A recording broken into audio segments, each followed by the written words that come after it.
Afternoon, I'm Dave Canterbury with Pathfinder School. Just wanted to update you guys on some recent developments. I shot part one of the spider shelter video this morning, and at that time I tried pretty hard not to show my face in this video due to my contractual agreements and exclusivity agreements with the network. However, some recent developments within the interpretation of my contract have revealed that at this point I'm free to shoot video for a couple more weeks. I'm also free to sell Pathfinder logoed merchandise for a couple more weeks. So to that end, we have put up the Pathfinder knife back on my website, and I've already called Blind Horse Knives. They've got about 35 in the works right now. They're ready for an influx of more to come. It's not a problem. We'll also have the Kydex sheath that I showed a couple days ago for that knife as well. We're going to go ahead and shoot part two on this spider video, or spider shelter video today. My young son's going to run the camera and help me out with a wilderness loom. I'm going to make a mat, a sleeping mat for inside here. He's going to help me with a wilderness loom. In case you didn't see this video from Bushcraft on Fire, he did a very similar video on a wilderness loom, but I want to show you how I'm going to make a door for the front of the shelter for wintertime use and a sleeping mat for the inside, so stay with me. Okay, our next key element here is a crossbar, and I've got some paracord here that we're going to use left off a roll here, and we may have to mix match our colors, but I don't care. These are basically ends and pieces. So what I'm going to do is I'm going to connect down here to this pole in a loop, because I need to double it across there. Justin, if you could hold that for me for just a minute, that'd probably help me out. One end of this gets tied directly to our post, just like this. Doesn't have to be all fancy. And the other end gets tied to our bar. Okay, Justin and I are going to get this thing going now. Justin, if you'll pick up the loom end of this thing for a minute, I'll grab some of this stuff here and we'll start showing you the mechanics of how this works. Now remember, the smaller your bundles are, the thinner your mat's going to be. Most of these bundles are probably double the length they need to be. So the first one is going to go in between these strings right here, and then I'm just going to break it off down here as best I can and set that bundle aside. I'm going to scoot this to the back of this loom. Justin's going to drop it down on top of it.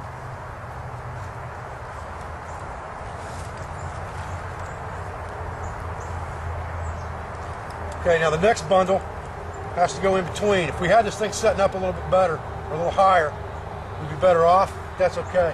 Justin can help me kind of dig my way through it as we go, because these will spread down as we go through this. Let me grab another bundle of sticks here and measure them for length, break them down. You can trim these later if you wanted to. It wouldn't really matter. And I try to lay them in, if I got a lot of feathery stuff on them, I try to lay them in a little opposite. Alright, so now we got the first bundle in, and what we want to do is we want to go underneath all of this. So I'm going to put this in between here, like this.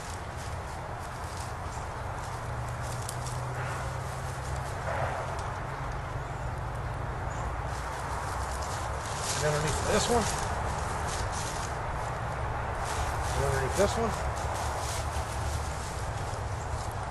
Like I said, if we had this set up a little bit better, we could lift it up higher. It would be much better. But we'll work with this for right now and see where it gets us.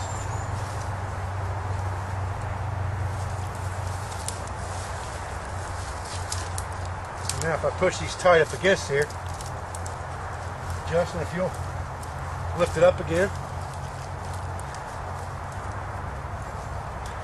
I'm just going to scoot these together and kind of draw this tight as I go here a little bit, just to make sure they're close together. They'll draw tighter on themselves as we go. I've got a lot of debris in here too, and I really don't care about that. That's okay with me. The next bundle's easy because I can just lay it in. Just a minute, Justin. I'm going to put a couple more pieces in there before you fold that back up.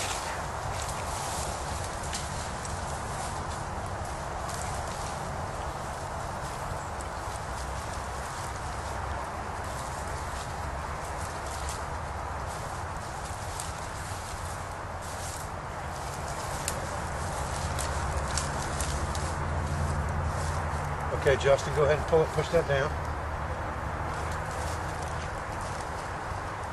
And now we'll put another bundle in between. Okay, now you can see what we're getting here. The mat's about 3/4 of the way done. I want to show you something that's real important with this thing to remember when you're weaving these in. When you pick this bar up to put your next layer in, you always go to the other side and then cross it back over. That way you always have a cross pattern in here. These are always crossed, so that when you get it tucked up and tight, they'll all be intertwined and crossed, and you'll have a nice heavy mat you can roll up, take inside your shelter. Okay, I got this loom pretty well full now. All I'm going to do is kind of tug these things to me a little bit and tighten it down. I'm not going to get crazy with it yet because I'll tighten it down more from the other end. And I'm going to start on the ends and work my way to the center. And I'm just untying these off of here,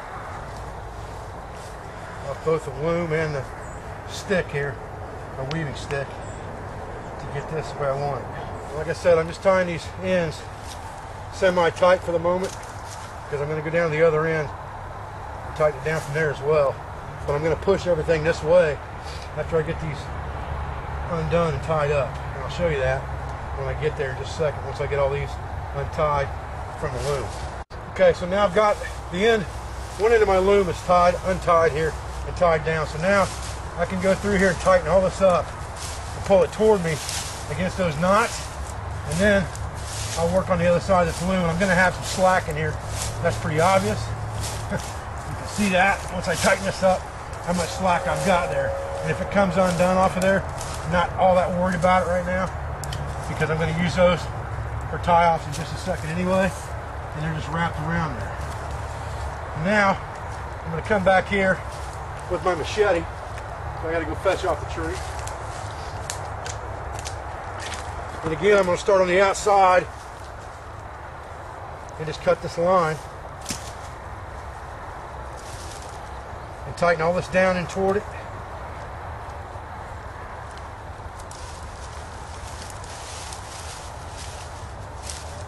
Just like this, and then tie it off.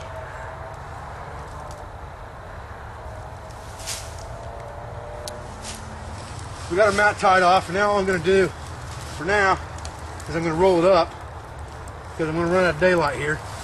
So I'm going to roll up my mat, carry it over, put it inside my shelter for the time being. All right. I'll lay it inside here, and then come back out here tomorrow, work on it, see if we can't get us a little fire area, cook area built up inside there. And thanks for joining us for part 2 of the spider shelter video. We'll be back with part 3 tomorrow. Just ordered 100 Pathfinder t-shirts just to let you all know, and I only ordered 100. So once those are gone, they're gone, and I cannot order any more. Like I said, there was a little glitch in the contract information timing wise, and I've got a little more time to sell Pathfinder merchandise. So we ordered 100 t-shirts today. There'll be a 2.5 week lead time on these shirts, but I have 100 of them for sale. I'll put them on my website tonight.